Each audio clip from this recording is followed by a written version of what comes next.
Salam sejahtera Malaysia. Denyut nadi suara rakyat bergema di channel ini.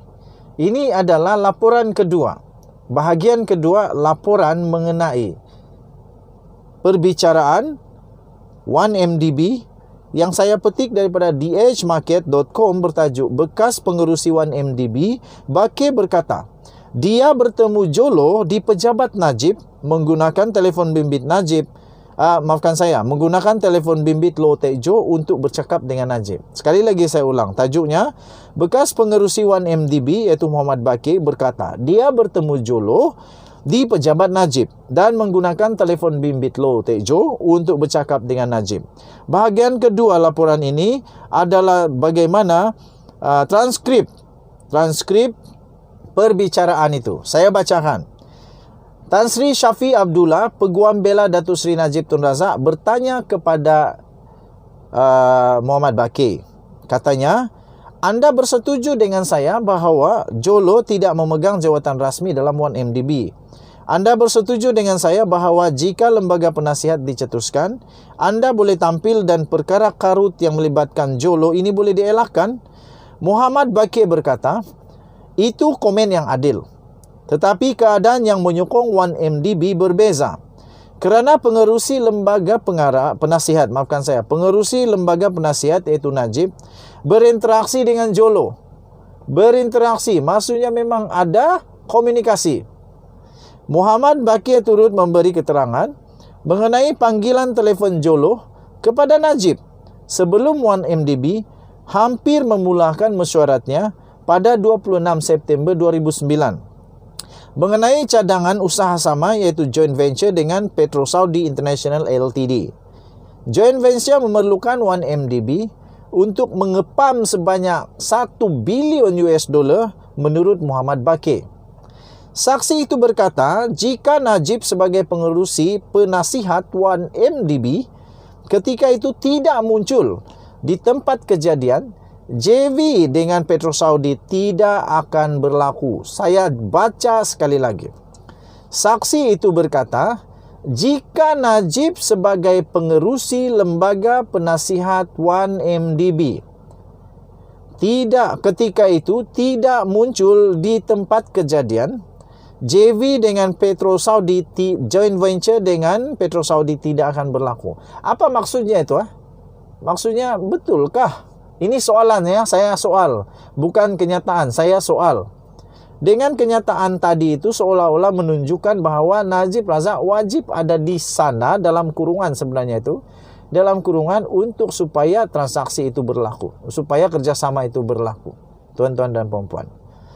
Tambahnya lagi, sekiranya pengerusi lembaga penasihat 1MDB tidak muncul di tempat kejadian, maka saya sangat meragui transaksi 1MDB ini akan berlaku, tambah Muhammad Bake. Soalan saya, jadi Najib ada di sana kah? Ini soalannya, bukannya pernyataan. Najib memberitahu Bake untuk memberi tumpuan kepada JV dengan Petro Saudi dan bukannya melihat transaksi lama. Muhammad Bake berkata beliau mempunyai perasaan tidak selesa untuk memulakan JV dengan lembaga pengarah 1MDB juga tidak senang mengenainya. Pada 26 September 2009, katanya kami menjangkakan butiran dan penjelasan daripada pengurusan 1MDB mengenai perjanjian ini. Kami menjangkakan lebih banyak butiran, penjelasan dan rasional untuk joint venture. Kami berharap untuk melihat semua ini, tetapi ia tidak ada. Aduh, pengsan. Katanya kami menjangkakan lebih banyak butiran, penjelasan dan rasional untuk JV. Kami berharap untuk melihat semua ini tetapi ia tidak ada tambah saksi itu. Jadi apa yang ada? Muhammad Bake juga berkata Jolo telah menyerahkan telefon kepadanya, iaitu telefon kepunyaan Jolo, untuk bercakap dengan Datuk Seri Najib Tun Razak. Pada asasnya Najib memberitahu saya, jangan menghabiskan terlalu banyak masa melihat urus niaga lepas. Kerana lembaga itu bertanya bagaimana kami memperoleh sebanyak 4.3 bilion daripada wang kertas jangka sederhana Islam iaitu 5 bilion katanya. Muhammad Bake menambah, bahawa lembaga itu juga turut mempersoalkan mengapa 1MDB telah membayar faedah sebanyak 145 juta ringgit Malaysia selama 6 bulan ke atas terbitan itu. Katanya, walaupun kami meletakkan 4.3 bilion ringgit Malaysia dalam simpanan tetap, faedah daripada pendapatan adalah lebih rendah. Katanya lagi, kami iaitu Lembaga Pengarawan MDB tidak gembira. Tetapi Najib memberitahu kami fokus kepada JV. Kami perlu tegaskan JV ini secepat mungkin kerana kami mahu menyaksikan ini iaitu penandatanganan perjanjian JV dengan putra Turki yang akan datang ke Kuala Lumpur untuk menandatangani perjanjian, katanya.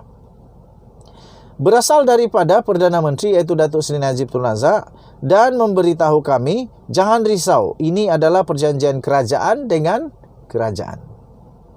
Jadi saya berkongsi dengan lembaga pengarah iaitu Pengarawan MDB. Inilah yang Najib minta kami lakukan. Jelasnya, Najib adalah Perdana Menteri Malaysia dari April 2009 hingga Mei 2018, tuan-tuan dan puan-puan.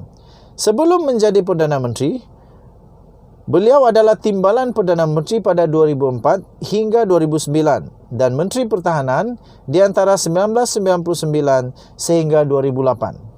Perbicaraan di hadapan Hakim Muhammad Zaini bersambung pada 12 April 2022. Laporan ini telah diedit oleh Lam Chian Wen dan Chong Jin Hun.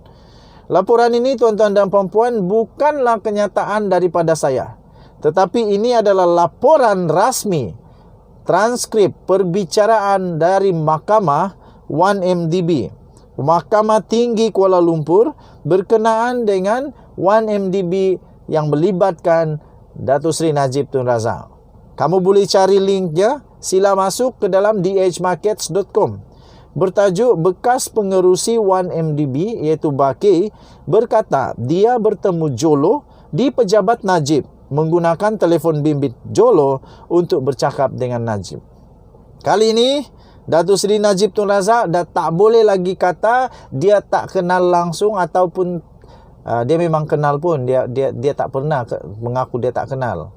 Tapi kali ini memang Jolo dan Najib pernah berhubung, selalu bersama menurut keterangan daripada saksi ini iaitu Muhammad Baki. Dia kata dia melihat ahli perniagaan itu bersama Najib beberapa kali. Saksi ini mengatakan dia melihat Datuk Seri Najib Tun Razak bersama dengan Jolo beberapa kali. Dan arahan-arahan yang telah diterima menurut daripada transkrip ini, arahan itu adalah daripada Datuk Seri Najib Tun Razak.